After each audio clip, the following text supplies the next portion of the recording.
هغې باندې شپه ورځ بمباري کول، 14,000 کسان هغې د مخ د ځمکې نه ختم کړل. واړه واړه ماشومان، زنانه، سپینګیري او دارنګې بوډاګان او بوډۍ ښځې، نوجوانان په بې دردۍ سره د مخ د ځمکې نه ختم کړل. لیکن د هغې دپاره په ټوله دنیا کې یو حکومت هم آواز چوت نه کوي. یو حکومت. ونستعينه ونستغفره ونعوذ بالله من شرور أنفسنا ومن سيئات أعمالنا، من يهده الله فلا مضل له ومن يضلل فلا هادي له، وأشهد أن لا إله إلا الله وحده لا شريك له، وأشهد أن محمدا عبده ورسوله. أما بعد فإن خير الحديث كتاب الله، وخير الهدي هدي محمد صلى الله عليه وسلم، وشر الأمور محدثاتها فإن كل محدثة بدعة، وكل بدعة ضلالة، وكل ضلالة في النار. أعوذ بالله السميع العليم من الشيطان الرجيم، من همزه ونفخه ونفثه. ومن يشاقق الرسول من بعد ما تبين له الهدى ويتبع غير سبيل المؤمنين نوله ما تولى ونصره جهنم وساءت مصيرا. ډېر وخت نه زمونږه د جنت صفات د هغې موضوع شروع وه، خو په تېره جمعه کې هم منځ کې بله موضوع موږ ذکر کړه، او نن د موقع د مناسبت د وجې نه هم یو بله موضوع ذکر کوو. نن یو څو خبرې هغه بیانو، یو دوه درې خبرې دي. اوله خبره خو هغه دا ده چې د شعبان میاشت هغه شروع ده، او شعبان په دې میاشت کې بعضې خلک بعضې بدعات هغه اختیاري د هغې وضاحت ورته کوو، چونکې موږ ته شریعت پوره راکړی شوی دی. الیوم اکملت لکم دینکم، الله وایي نن ورځې ما تاسو له دین مکمل کړی دی. او د رسول مخالفت چې څوک کوي او دارنګې د مسلمانانو د لارې نه علاوه بله لارې اختیاري، دا جهنمي کېږي. ومن یشاقق الرسول من بعد ما تبین له الهدى، چا چې د رسول مخالفت وکړو پس د دې نه چې هغه ته هدایت ښه ښکاره شوی، ویتبع غیر سبیل المؤمنین، او د مؤمنانو نه علاوه د بل چا په لار باندې روان شي، نوله ما تولى، الله وایي موږ به وګرځو کوم طرف ته چې دی اوړي، جهنم ته به داخل کو او ډېر بد ضد ورته وري. نبی صلی الله علیه وسلم هغه موږ ته وضاحت هم کړی، من احدث فی امرنا هذا ما لیس منه فهو رد. چا چې زموږ په دې دین کې یو کار نوی پیدا کړ چې زموږ د دین نه وي، هغه مردود دی. بل روایت کې راغلی من عمل عملا لیس علیه امرنا فهو رد. چا چې داسې یو عمل وکړو چې پای باندې زموږ حکم نه و، هغه مردود دی. هغه هر قسم عمل کوي که چاته ظاهره کې نیکي ښکاره کړي او دین ښکاره کړي، خو چې د رسول د طرف نه په هغې باندې حکم نه وي نو دا مردود دی، د دې هېڅ اعتبار نشته دی. او حافظ ابن کثیر رحمه الله غي وقایدم ذکر کړي، کل قول وفعل لم يثبت عن الصحابه فهو بدعه. هر قول او فعل چې صحابه کرامو نه ثابت نه نغه بدعت وي. په دې میاشت کې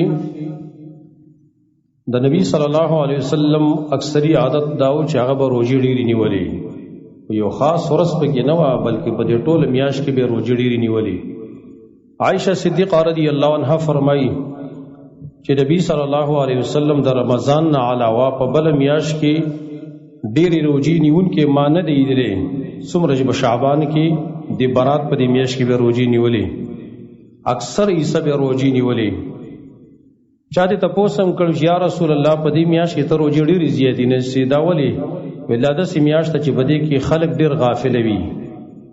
خلک په غفلت کې پروت وي، نو ځکه په دې کې روزي ډېرې نیسمه. خو په دې کې ځینې خلکو بدعات اختیار کړو. 15 د شعبان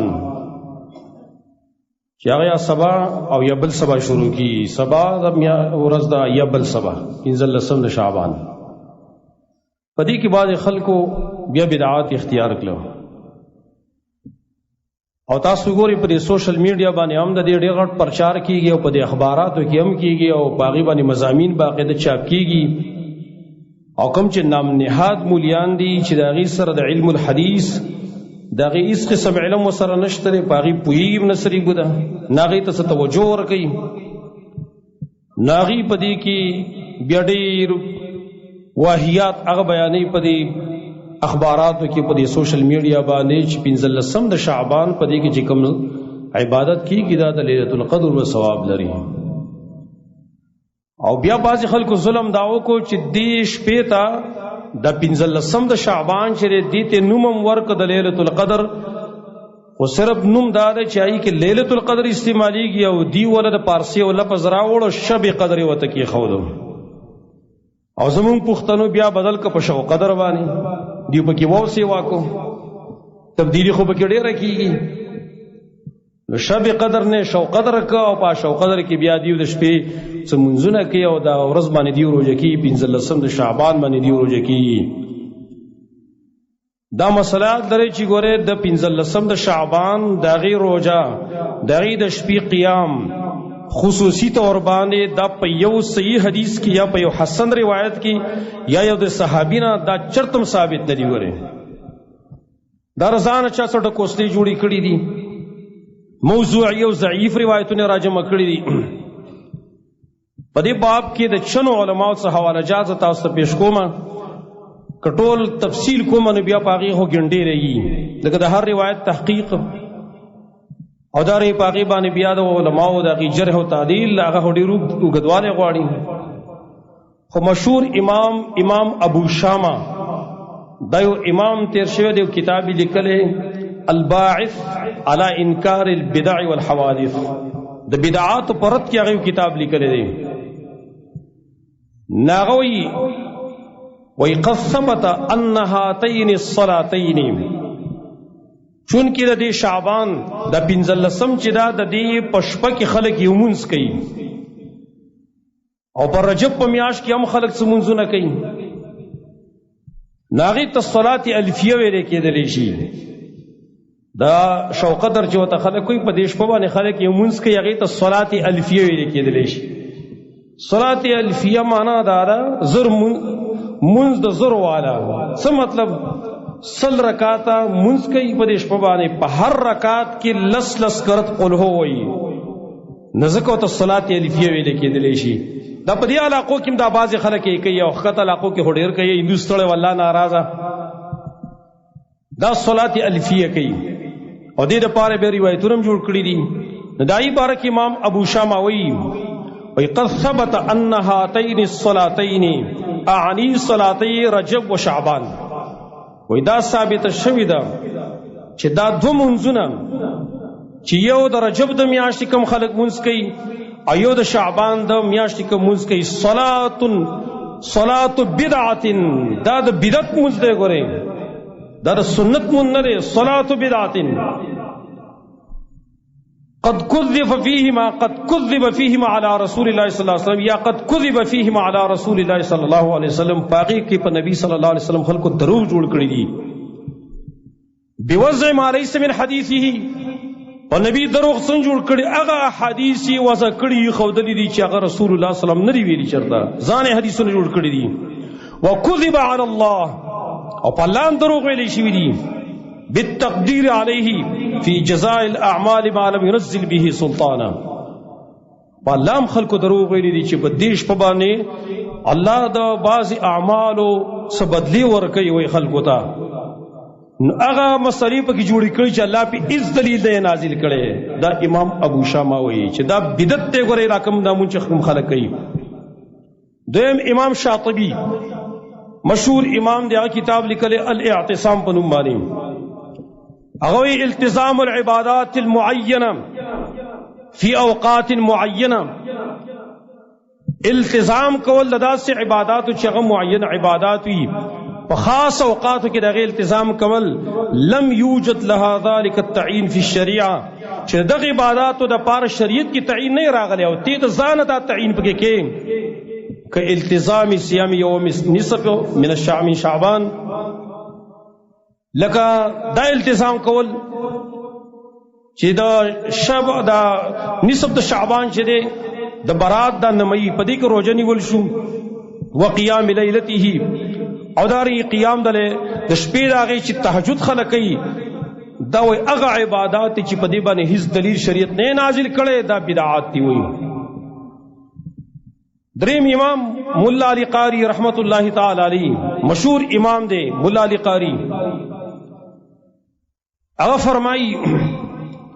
دغه کتاب دی بلی موضوعات الموضوعات الكبرى موضوعی روایت باندې هغه کتاب لیکل دي. اگر دغه حدیث په واره کې بیا وروسته لیکي دا حدیث کوم د شعبان د فضیلت باره کې څوک نقل کوي د 15 نووي العجب ممن شم رائحه العلم بالسنه وی تعجب هغه چاته دی چې هغه د علم الحديث بوی قرته محسوس کړی وي د علم الحديث نو دته تعجب دی ای یغتر بمثل هذا الحزیان چې دا د واهیات باندې د دوک کیږي وي دا کوم خلک چې نقل کوي ويصليها او بيدق منسكي وهذه الصلاة وزعت في الإسلام بعد 400 او دا منچ لکم خلق کوي چې صلات الفیوت ویل کیږي دا خود څلورمې صدۍ نه وروسته خلکو جوړ کړی دی وایي د نبی صلی الله علیه وسلم نه څلور سوه کال وروسته خلکو جوړ کړی دی ونشأت فی بیت المقدس او په بیت المقدس کې دا خلکو جوړ کړی د ځانه الاسرار المرفوعه في الاحاديث الموضوعه او در الموضوعات الكبرى په نوم دا کتاب مشهور دی پای کې هغه دا ویلي دي امام نووي خلاصۃ الاحکام کې ویلي دي انه بدعت دا کوم مونږ کوم خلک کوي صلات الفیا دا بدعت ته ګوري او په دې ورځ باندې چې څوک روزه کوي دم بدعتي دی. لہذا زما ټول خلکو ته دا درخواست دی چې ګوري په دې میاش کې دا نصف چې کم دی دا 15 د ورځ 15 د شعبان کده دې شپه دا کړ دی ورځ دا پدې کې ګوره د دې بدعات ارتکاب نه کیا یو سړی خزان د شعبان د اول نه روزي نیسی او 15 کې پراله جو هم دې به کې راشي هغه څه فرق نه کوي خدا سره چې دا یو ورځ یا د یو شپه تا متعین کړ چې بده کې بزد شپې تهجد کوم صل رکعات مونږ وکوم په دې ورځ باندې بزر روزه کیږم او دا بازي دا خیرات خواره چې کوم دي دا خیرات خواره اهل بدع دی ولا سبب به روایتونه جوړ کړی چې په دې ورځ چې په خپل اهل باندې خوراک ډیر زیاتو کنه خپولا مولا او شرګان مرګان سرک له او سرې کړي غوخ یو خړلې په خپل اهل باندې په بچو باندې ټول کال به سه بجې کوم دې به مالدار ای غربت د پاره خسته نسخه خودلې ده پاکستان کې سي غربت دی وی دی یارانو چې کوم نسخه خودلې ده دا نسخه به ولې خلک نه جاری کوي چې د پاکستان د غربت ختم شي د دروغ وې ځان لګي دي لہذا د دې د روزي تعیین کول شریعت کې نشته د دې د شپې عبادت تعیین کول شریعت کې نشته خپل عام نور کله چې څنګه تهجد ته پاتې کې پاتہ لیکن دا تعیین معین چې کوم دې بده کې مکه ولې هاذا د دې خلکو په خبرو دوه کنه شي وره علم الحديث سره د هیڅ قسم تعلق نشته را بشي مشرق اخبار آج اخبار په خلک ته تراوړي هرې په دې کې روایتونه پیش کړي لکه اوس خبر آج اخبار نه لاړه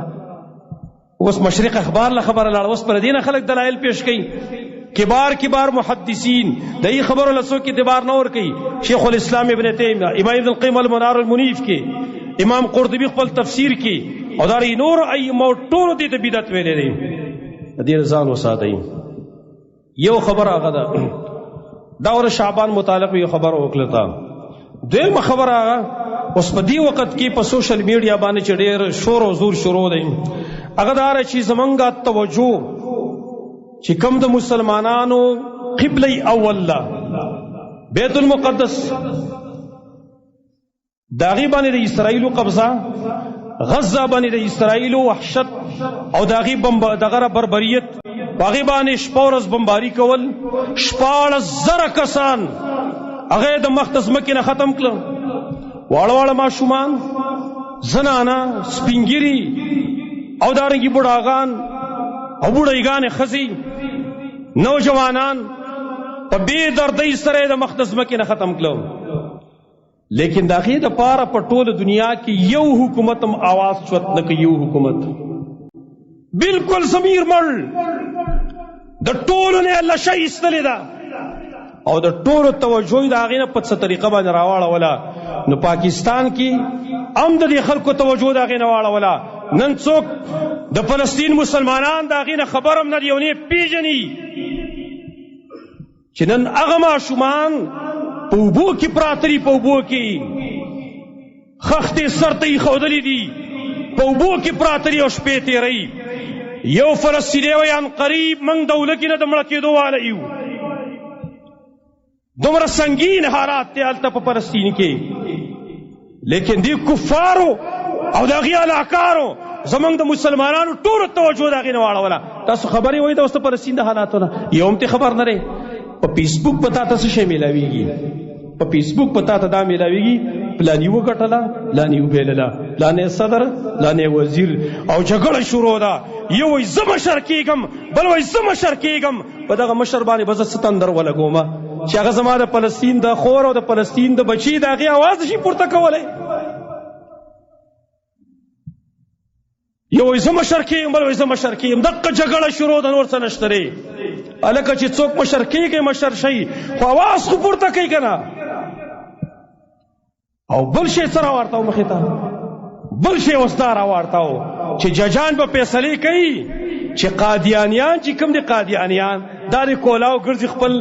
عبادات دي کوي او خپل ترویج دي کوي او د قرآن د توهین او د قادیانانو باندې چې کوم پابندي ده د دې چې کوم دفعات دي دا به پاکستان نه حذف کولی شي. مطلب یې دا چې قرآن څوک سبا له سوځي که نه نو ته به غږ نه کوې توهین قرآن. بیر ډنمارک کې او په ناروې کې چې د قرآن بې عزتي وشي دا روډونو ته موږ څه شي له راوځي بیا، که څه شي له راوځي بیا. نن زما ملک دې ته ورسېده، نن د پاکستان مملکت دې ته ورسېده چې په دې کې به د قرآن توهین اجازت وي، په دې کې به قادیانانو ته کولاو اجازت وي. یاد لرئ، یاد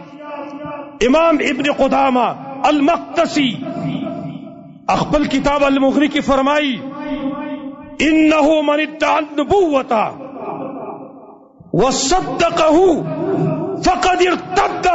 کم سړی چې د نبوت دعوه کوي او چا د هغې تصدیق هم وکړو دی مرتد دی، دا خارج د اسلام دی. وایي څوک چې د قادیانانو تایید کوي ګوره دا مرتد کېږي په دې باندې. ټیک ته غیر مسلمو ته حق ورکولی، غیر مسلمو ته خپل حق دی ورکلی شي، لیکن دا قادیانیان خبیثان دا خو ځان مسلمانان شماري. ټیک ته دیو دی اقرار وکړي ودرېږي چې موږ کافر یو، بس بیا خپل کوئ چې څه کوئ هغه کوئ، نور کافر کوي تاسو هم کوئ، خو هغه خو ځان مسلمان شماري. د مسلمان په جامه کې خلق مرتد کوي د اسلام نه. اوس دا شی شروع دی. د پاکستان آئین کې دا لیکلي دي چې قادیانیان مرتد دي، خارج عن الاسلام دي، دی خپل عبادت خانې نه جوړوي، دی کلاو خپل دعوت نشي کولی. نن هغه قانون حذف کولی شي، دا قانون نن حذف کولی شي. دا چا وکړه؟ دا زمونږ پاکستان وکړه. نن پاکستان نه دی، قسم په الله ما بله شپه بېګا سوچ کوه چې پاکستان د اوسېدو وطن نه دی، پاکستان د اوسېدو قابل نه دی. دلته به په زړه تړاکې تېری. او نن خو زما جج دې ته رسېدلی دی چې یو مظلوم کس جج ته درخواست پیش کوي چې په ما ظلم شوی دی. هغه جواب څه دی؟ جج ورته وایي چې په پاکستان کې اوسېږي ظلم به برداشت کوي. دا جواب دی چې په پاکستان کې اوسېږي ظلم به برداشت کوي، یعنی پاکستان د ظالمانو وطن دی. دا خلق دې ته پرېښودل نه پکار. منګ مطالبه کوو د دې نه چې داسې ججان دې لرې کړی شي، دا دې معزوله کړی شي. د پاکستان عوام به انشاءالله دا قانون چرته قبول نه کړي، خو که غیرت اسلامي پکې دی لږ ګورې نو په هغې باندې اوس زموږ د فلسطین د توجه واړوله چې دلته په دې غم باندې اخته شي، دا پاکستانیان په دې غم باندې اخته شي او په فلسطینیان واقع شان ترقیږي. هلته ټول مملکتونه خاموش، خپل عیش معاش، فالفحش عریانی، زناکاری پای کې باقي مبتلای. خیر دی فلسطینی دی هلته په خاورو کې دغه شي لطپت شي، د خاورو سره خاورې شي، خو چې د دیو خېټې د دیو خواهشات د دې فحاشي او د دې عریاني چې کوم لیاقت پوره کیږي نن دې حد خبره راوسېدله. لہذا زه ټول علماء باندې دا کوم په ټول سیاسي تنظیمونو په ټول مذهبي تنظیمونو باندې چې دا زمونږ دینی حق دی، دینی در پاکستان آئین کې لیکل شوی قادیانه چې کوم دغه اجازه نشته دی چې هغه د خپل عبادت خانه دلته جوړي کی، هغه د خپل دین ترویج کوي او ټیک دا وردی کې ولا خو اقرار دیو کې قادیانین دي کولا او اقرار وکي چې موږ خارج یو د اسلام نه، زموږ د اسلام سره تعلق نشته، بس د غیر مسلمو چې کوم حقوق ته ودی ته ملاويږي. خو خدا نه مني، خو موږ مسلمانان یو، ستاره مخکې مسلمانان دي، وي مسلمانانو په جامه کې عقیده دعوت کوي. لہذا بیدار اوسېږئ زمارونو، بیدار اوسېږئ. دا زمونږه هغه سستی ده، دا زمونږه غفلت دی چې دا غفلت نه خلکو غلطه فایده واخیستله، یو گزار بل گزار بل گزار. نارج مې دا وکړه نور هېڅ هم نشي کولی، نو د فلسطینیانو دپاره خو دعا وکړئ که نه، نن یې خو د خلکو نه دعا هم یې کړې ده. او بل کار یې څه وکړو، بل ریشیا بل کار یې څه کړی، بل کار دی خلکو دا وکړو پیسل میچونه سیوا هم کړي دي چې خلک به دا ګوري. نو په دې باندې پر فلسطینیانو نه توجه د خلکو او اوړي او پای کې موږ له شرم پکار دی، شرم کوم شرمېدلې د بیلګر مولوی صاحب خبره دا شرمېدلې قوم دی، دا خو په شرم نه پوهېږي. هم دقه کلاړین الته اشتهار د څه شي کوي په ګراوند کې، اشتهار کوي د KFC چې د اسرائیلو کمپنی ده، د اسرائیلو کمپنی داغي اشتهار په نن زما په پاکستان کې په ګراوند کې زموږ د مسلمانان کلاړین چې ځان ته وایي اقبل هغې اشتهار کوي، هغه فلسطینیانو څه غم کوي، هغه فلسطینیانو خبر دی د اسرائیلو اشتهار ولله کوي هلته د KFC. او دا زموږ هلکان هم صاحب ټول هغه ګوري. پکار دا و چې دی خلکو د دې ملک خلکو په دې باندې لاړې ورته کړي وې چې اډوله سري به ګوري موږ نه هم دقه شانته ناستې پکار و چې را ګروڼونه هم خالي وې ته د اسرائیلو د کپړې والا اشتهار کې هلته د KFC. نو چې زه د هغې د کپړې اشتهار کوم د فلسطینیانو اواز به اوچت کړم، سوال نه پیدا کېږي. لشي وتی د ټولو خلکو نه لشي وتی دی، غیرت اسلامي ختم شوی دی. الله نه سوال چې الله موږ کې غیرت پیدا کړي. اقول قولي هذا واستغفر الله لي ولكم ولسائر المسلمين.